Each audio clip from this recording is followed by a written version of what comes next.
Sure, because I know that there are people out there who are worried that this is a statement, that this vote for Donald Trump is a statement of dislike of them. And I don't think that is what people should read into the election results. The only point on which I agree with most of what you said, the only thing I would push back on is this is a man who would get up in rallies and say, I am your retribution. This goes back to what David Axelrod said. There obviously are millions of people in this country who feel that there's an elite, an inside game, that they're looked down on. As Axelrod said, where the party, the Democratic Party, approaches them almost like missionaries, like we want to help you and make you like us. And he was in effect saying, I'm representing you against those people. I agree that a lot of it doesn't have to do with misogyny and racism, but I do think that there's we talk about one of the big dividing lines here is college-educated people versus non-college educated people. I think there is certainly a class element. I'm not dismissing any of that. I am saying that the people who either swung their votes, changed their votes, the people who decided this election. I'm not saying all 85 million or however many people ultimately ended up voting for Donald Trump did so for one monolithic reason. I'm just saying I think that people need to think about the economic reasons first and foremost. That's what I was just going to say, is that one of the things that I think maybe the biggest thing that Donald Trump benefited from was the fact that he had been in the White House before and the economy was better. Whether it was on him or not, the economy was better and people remembered that, and that is such a fundamental across the board for pretty much everybody who voted for him. Let's bring in Caitlin Collins, who is at Trump campaign headquarters. Caitlin, your takeaways from what we heard from Donald Trump. Well, Jake, just on that conversation that y'all were just having, what I'm hearing from the Trump campaign in the last hour or so is they're looking at these numbers, is they're taking all of that and seeing what the margins are in these states that they were so worried about even as of this morning, and also looking at the popular vote right now and believing all of that is an affirmation of what they have been saying on the campaign trail for the last 2 years and what Donald Trump has been arguing about the current administration, and believing it was a message that resonated, that despite moments like the Madison Square Garden rally and all of these other moments, that there are this underlining message where all of that did not necessarily matter. And it was still essentially, Kristen Holmes, what he has been arguing for 2 years on immigration or the economy, criticize the message or not, that is what came through. And I think the other thing that stood out from him being on that stage tonight was the power sources around him. Susie Wiles getting up there, she did not speak. She was the only person he called to get on stage who did not say a word into the microphone. And actually adamantly shook her head that she wasn't going to speak. And is maybe one of the most powerful and influential people of this campaign that was up there on that stage tonight. Absolutely, and her name's already been floated for chief of staff. There's a lot of people around him who believe that if she wants that job, she can have it, and that she's the best person fit for it, because they believe she is somebody who can keep him at least somewhat in line. Again, it's former President Donald Trump. We know that he is not somebody who can be controlled, but for the most part, Susie Wiles has done a very good job at trying to keep him in line as much as you possibly can. And one thing I just want to point out on what you were saying about those issues like immigration and crime and the economy is that when we saw Kamala Harris ascend to the top of the ticket, there was an argument inside of the Trump campaign. They kept pushing out that it would be, if Donald Trump could beat her, it would be because they would be able to link her to the current administration and the unhappiness that Americans felt, particularly when it came to issues like immigration, crime, inflation. And they believed, they kept pushing that message, trying to drown out all the other noise, particularly the noise that comes with having Donald Trump as a candidate, somebody who is a loose cannon, somebody who says whatever. If they could drown him out with this constant messaging about the economy in particular, about crime, that they could win this election. And if that is why the American people voted, and I'm sure we're going to pour through the exit polls and pour through the data as to why they were right during that time. And obviously we saw the enthusiasm that came with Kamala Harris's ascension, but their point during all of that was, at the end of the day, if he can make the case that she is tied to the current administration, then they can make the case to win in November. And I can guarantee you they believe and they feel very good about the fact that they stuck to that messaging. Again, Donald Trump, did not always stick to the messaging, but the campaign themselves was pushing that. Whether it was the ads or what the surrogates were saying, that was something you saw constantly. It was a different campaign than what we'd seen in the past. Obviously, the candidate himself was the candidate. We were at the Madison Square Garden rally, but the campaign, there weren't major staff shakeups weeks before the actual race, and that was really a question of the closing message. Also, whether that would affect it. A lot of them, even inside the campaign, began to feel that way. Obviously, today changed their perspectives. And just looking also on that stage tonight, Ivanka Trump was there with Jared Kushner. They were standing to the far right, just off camera.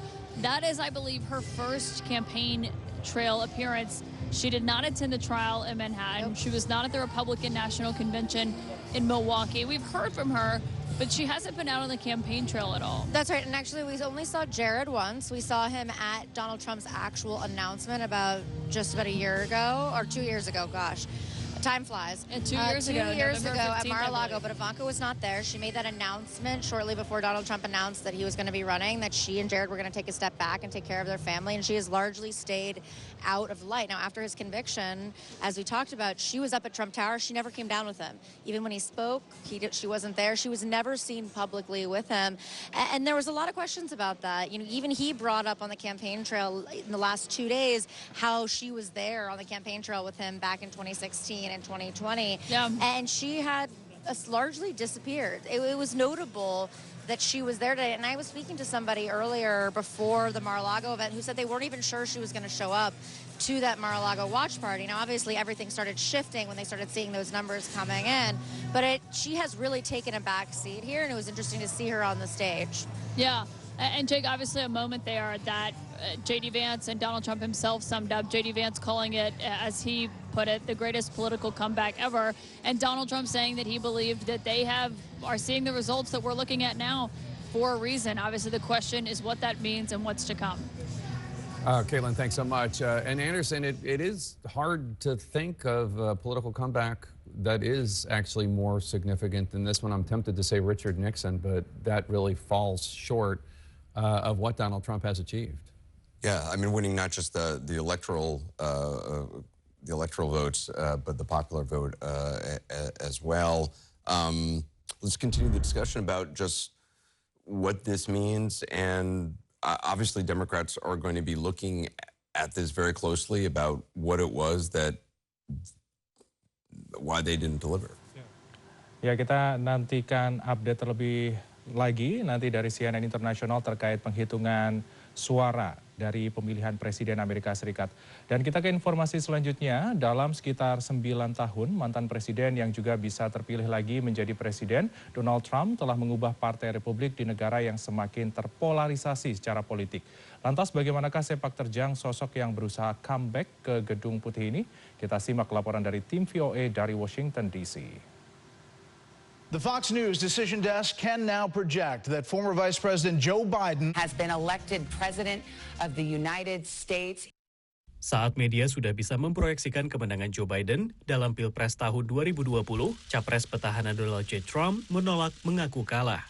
If you count the legal votes, I easily win.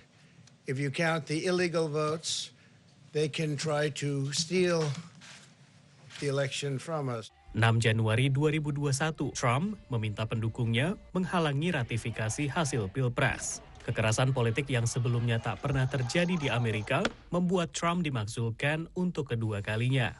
I think what you see is somebody who has incredible confidence in his own intuition. Russ Buettner dan Susan Craig adalah wartawan investigatif penulis Lucky Loser, buku yang kritis mengikuti karir Trump sejak menjadi pengusaha.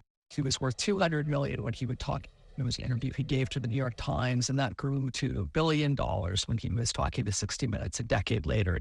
Sebagai pengusaha, Trump ahli dalam mempromosikan diri dan meraup jutaan dolar melisensi namanya. Tapi di balik kemegahan usaha Trump, perusahaannya mengajukan pilot 6 kali. Sejumlah kasinonya rugi dan ditutup.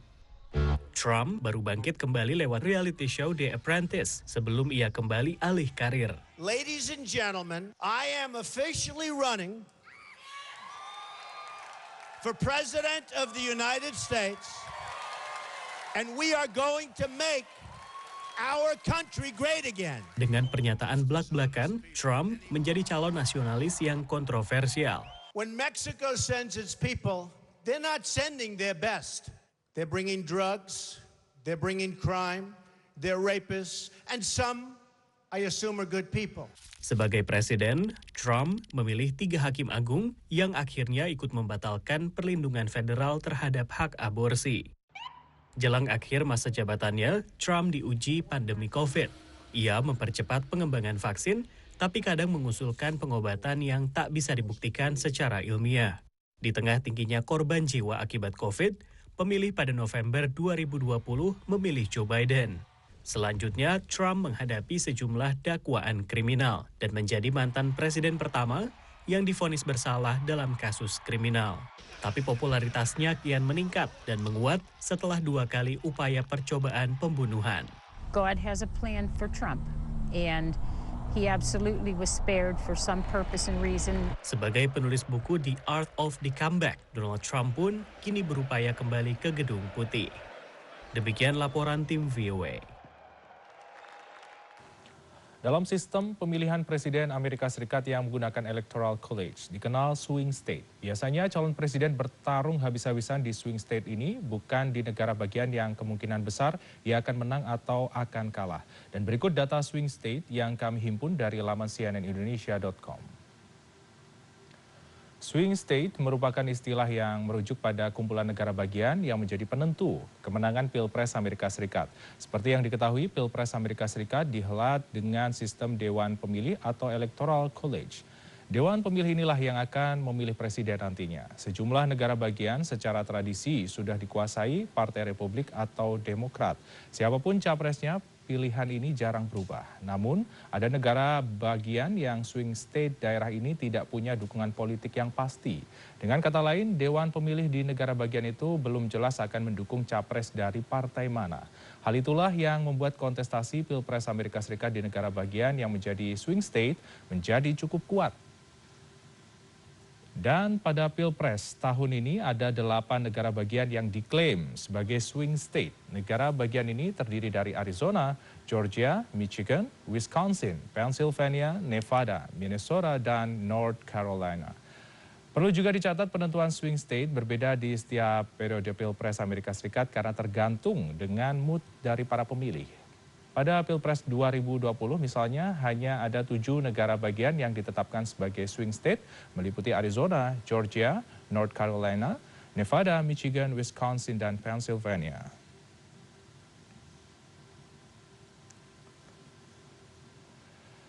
Dan demikian CNN Indonesia Breaking News, Pilpres Amerika Serikat. Saya Freddy Cahya pamit undur diri.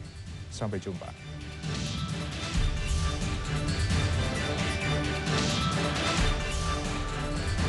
CNN Indonesia Breaking News.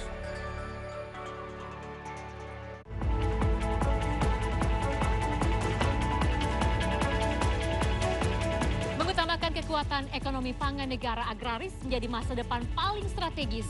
Negara harus ada untuk membuka peluang nyata generasi muda bangsa, bangga membangun pertanian tangguh.